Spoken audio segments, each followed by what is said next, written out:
Welcome to திலோ aari creative. இப்போ என்ன class பார்க்க போகிறோன்னா, நம்ம 27 இது பார்க்க போகிறோம். நம்ம இதுவரையும் நம்ம லோடிங் கிளாஸ் தான் பார்த்துட்டு வந்துட்டுருக்கோம் இல்லையா? அந்த வகையில் இன்றைக்கி நம்ம பீடோட லோடிங்கை நம்ம பார்க்கலாம். உங்களுக்கு போர் அடிச்சிட்ருக்கோம் இல்லையா? நீங்கள் த்ரெட்டோட லோடிங்கே பார்த்து பார்த்து கண்டிப்பாக உங்களுக்கு போர் அடிச்சிட்ருக்கோம். கண்டிப்பாக போர் அடிச்சிருந்தா கீழே வந்து கமெண்ட் பண்ணுங்கள், எனக்கு போர் அடிச்சிருச்சு அப்படி சொல்லிட்டு. அதனால தான் நான் வந்து கிளாஸை வந்து மாற்றி இது பண்ணியிருக்கேன். இப்போது பீடில் நம்ம பார்க்கலாம் லோடிங்கு. இந்த லோடிங்கில் பார்த்தீங்க அப்படின்னா ஸ்ட்ரெயிட் தான் நம்ம பண்ண போகிறோம்.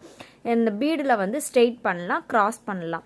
நான் இன்றைக்கி வந்து ஸ்ட்ரெயிட் சொல்லி கொடுக்குறேன், அப்புறமா நான் உங்களுக்கு க்ராஸ் சொல்லி கொடுக்குறேன்.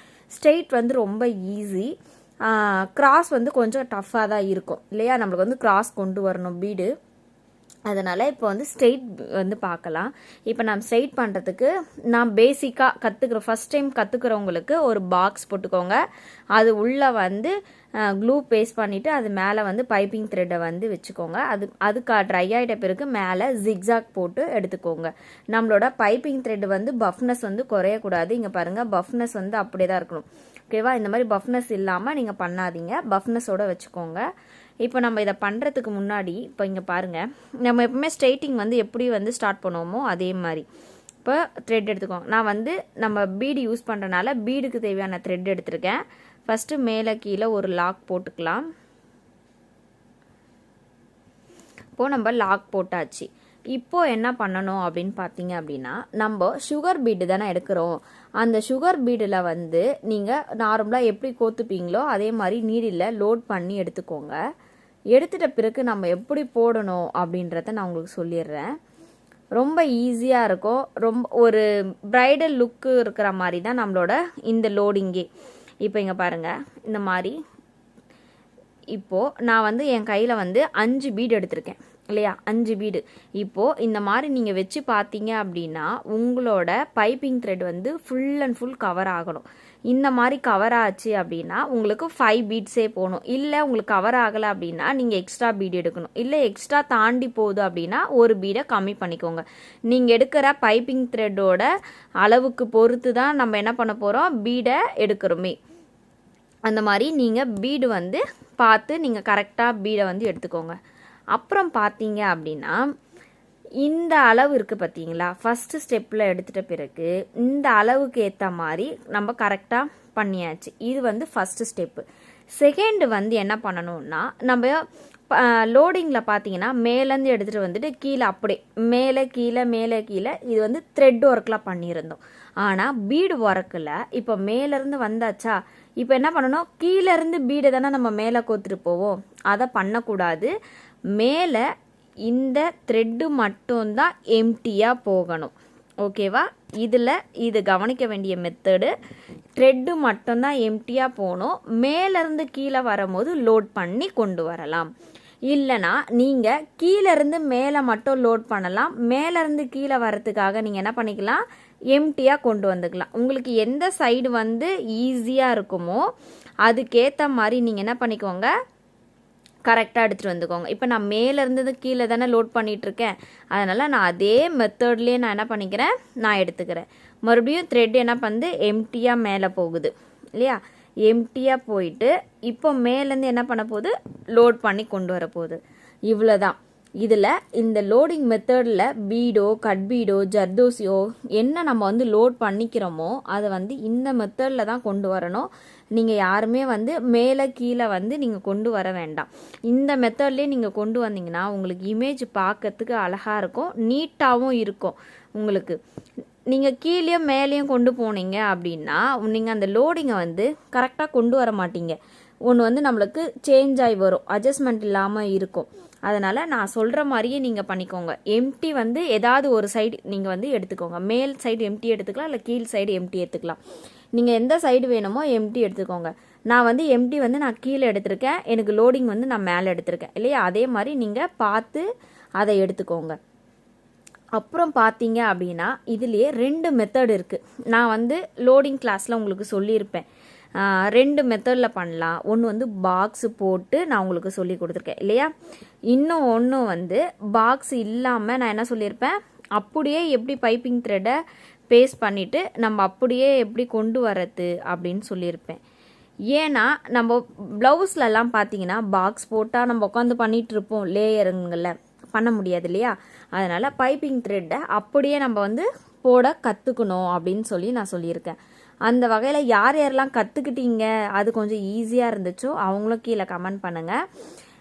அப்புறம் பார்த்தீங்க அப்படின்னா இந்த பீடு ஒர்க்கில் பைப்பிங் பண்ணுற போது எல்லாருமே ஒரு மிஸ்டேக் பண்ணுவாங்க.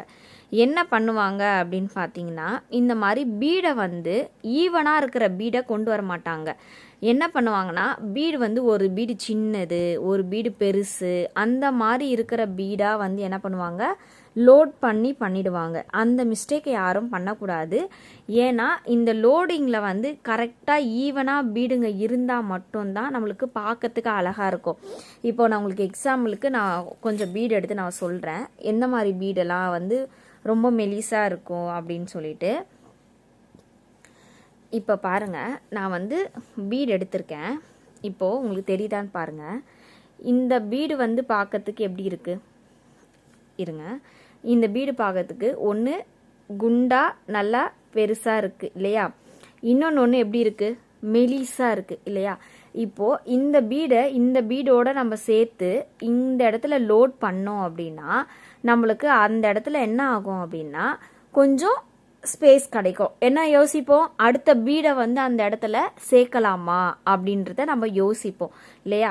அப்போது நம்ம பீடு எடுக்கும் போது ஒன்று இந்த பீடு வகையாக நம்ம பார்த்து எடுத்து லோட் பண்ணிக்கணும், இல்லை இந்த பீடு வகையாக பார்த்து லோட் பண்ணிக்கணும்.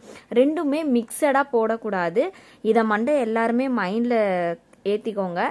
ஏன்னா இந்த மாதிரி இருக்கும் உங்களுக்கு, அதனால தான் இதை வச்சு காமிக்கிறேன். லோடிங்கில் நிறைய பேர் வந்து லோடிங்னு சொல்லி கொடுத்துருவாங்க, ஆனால் இந்த மாதிரி இருக்கிற அதில் ஒரு சின்ன நுணுக்கம் அந்த இது சொல்ல மாட்டாங்க. அப்போது நம்மளுக்கு லோடிங்கில் வந்து அட்ஜஸ்ட்மெண்ட்டு கம்மியாகும். இப்போ நம்ம 5 பீடு எடுக்கிறோன்னா இந்த சைஸில் இருக்கிற 5 பீடை தான் நம்ம என்ன பண்ணிக்கிறோம் எடுத்து கொடுத்துட்டு வந்தால் தான் நம்மளுக்கு அந்த 5 பீடு வந்து கவர் ஆகும் அந்த பைப்பிங்கில். இல்லை நீங்கள் இந்த வகையை வந்து அதில் சேர்த்து மிக்சட் பண்ணிங்க அப்படின்னா ஒரு இடத்துல பீடு வந்து கம்மியாக இருக்கிற மாதிரி இருக்கும், ஒரு இடத்துல அதிகமாக இருக்கிற மாதிரி இருக்கும். அதனால் எடுக்கிறவங்க இந்த மாதிரி பார்த்து பீடை வந்து கரெக்டாக எடுத்து கரெக்டாக லோட் பண்ணிக்கோங்க. இதில் இருக்கிற இந்த 2 விஷயத்தை மட்டும் நம்ம கேர்ஃபுல்லாக பண்ணிட்டோம் அப்படின்னா லோடிங் வந்து நம்மளால் ஈஸியாகவும் அழகாகவும் போட்டு நம்மளால் கவர் பண்ண முடியும். சரிங்களா, இது வந்து எல்லாருக்கும் புரிஞ்சிருக்கும்னு நினைக்கிறேன். நான் இந்த மெத்தடை வந்து ட்ரை பண்ணி பாருங்கள். உங்களுக்கு நான் வந்து இந்த மாதிரி மிக்சட் பண்ணியும் நீங்கள் போட்டு பாருங்கள், இல்லை சிங்கிளாகவும் கரெக்டாக தனித்தனி பீடாக வச்சும் நீங்கள் போட்டு பாருங்கள். உங்களுக்கு அப்போ புரியும் இல்லையா, போட்ட உடனே நான் சொல்லிட்டேன் அப்படின்றதுக்காக நீங்கள் பண்ண வேணாம், நீங்கள் ட்ரை பண்ணி பாருங்கள். ட்ரை பண்ணி பார்த்துட்டு நீங்கள் சொல்லுங்கள். சரியா, இப்போ நம்ம அடுத்தது லோட் பண்ணி பண்ணுறேன்.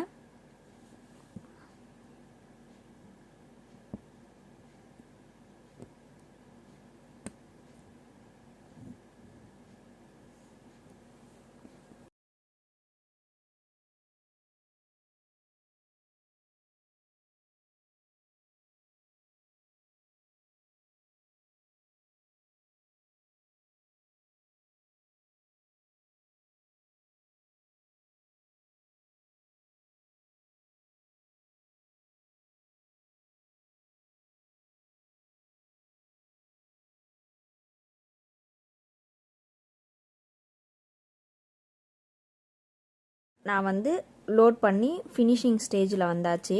இந்த ஃபினிஷிங் ஸ்டேஜில் பார்த்தீங்க அப்படின்னா நம்ம வந்து ஓவரால் வந்து இந்த பைப்பிங் த்ரெட் வந்து க்ளோஸ் பண்ணுற அளவுக்கு பண்ணணும்.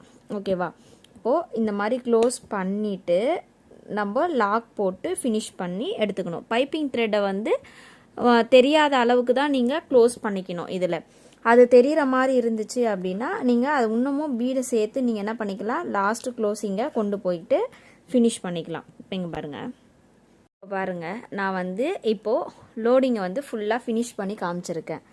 இப்போது நான் சுற்றி வந்து 2 mm பீடு கொடுத்து நான் க்ளோஸ் பண்ணியிருக்கேன். இப்போது வெறும் பைப்பிங் த்ரெட்டில் எப்படி வந்து நார்மலாக வந்து நம்ம பைப்பிங் த்ரெட்டில் போடணும் அப்படின்றத நான் போட்டு காமிக்கிறேன். அதே மாதிரி பைப்பிங் த்ரெட்டை வந்து பேஸ்ட் பண்ணிவிட்டு ஜிக்ஸாக் போட்டு க்ளூ போட்டு காய வச்சு வைங்க. நான் அது மேலே எப்படி போடுறது நான் உங்களுக்கு காமிக்கிறேன். இப்போ பாருங்கள், நான் வந்து போட்டிருக்கேன், ஆனால் என் க்ளூ காயில். நான் உங்களுக்கு போட்டு காமிக்கிறேன் எப்படின்னு சொல்லிட்டு. அதே மாதிரி நம்ம பீடை லோட் பண்ணுற மாதிரி பீடை வந்து லோட் பண்ணி எடுத்துக்கோங்க. எடுத்துட்டு இங்கே பாருங்கள், கரெக்டாக இங்கே இருந்து உங்களுக்கு எத்தனை பீடு வேணுமோ அதுக்கேற்ற மாதிரி பீடு இங்கே பாருங்க, இந்த மாதிரி பீடை மாற்றிக்கோங்க. இப்போ எனக்கு நான் வந்து 4 பீட்ஸ் எடுக்கிறேன். ஏன்னா நான் அங்கே வந்து பாக்ஸில் கொண்டு வந்தனால நான் 5 பீட்ஸ் எடுத்தேன். நான் இப்போ இங்கே வந்து 4 பீட்ஸ் மட்டும் எடுத்து நான் லாக் போட்டுக்கிறேன். அதே மாதிரி எம்டியாக நான் மேலே கொண்டு போகிறேன்.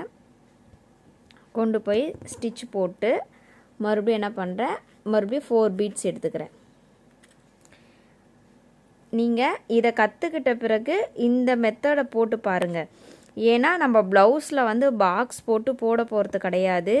நம்ம அப்படியே பைப்பிங் த்ரெட்டை வந்து பேஸ்ட் பண்ணிவிட்டு அப்படியே தான் நம்ம போட போகிறோம் இல்லையா? அதனால் இந்த மெத்தடை கற்றுக்கோங்க.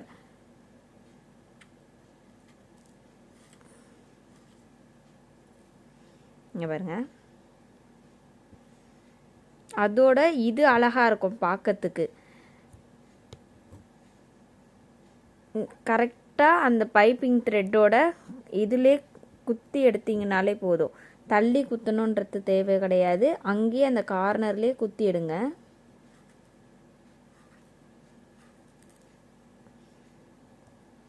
இங்கே பாருங்க, அவ்வளோதான்.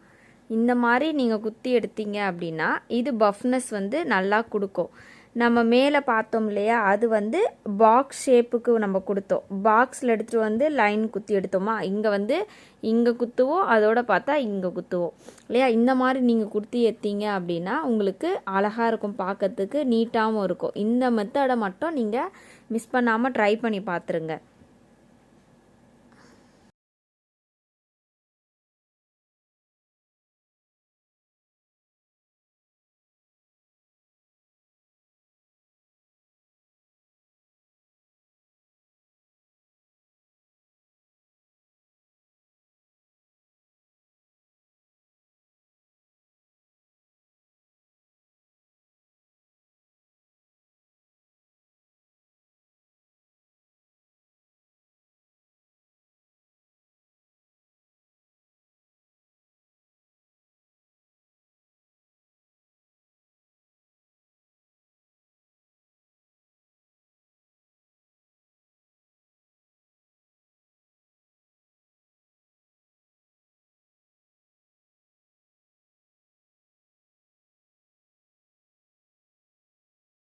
இப்போ பாருங்கள், நம்ம மேலேயும் கீழேயுமே என்ன பண்ணியிருக்கோம், போட்டிருக்கேன். ஆனால் பார்க்கறதுக்கு ஒரே மாதிரி இருக்கும். ஆனால் இது பாக்ஸ் ஷேப்பில் பண்ணியிருக்கோம். இது வந்து பைப்பிங்கோட அளவில் பண்ணியிருக்கோம். நீங்கள் சுற்றி இதில் சுகர் பீடு கொடுத்து பார்த்தீங்கன்னா உங்களுக்கு நீட்டாக தெரியும்.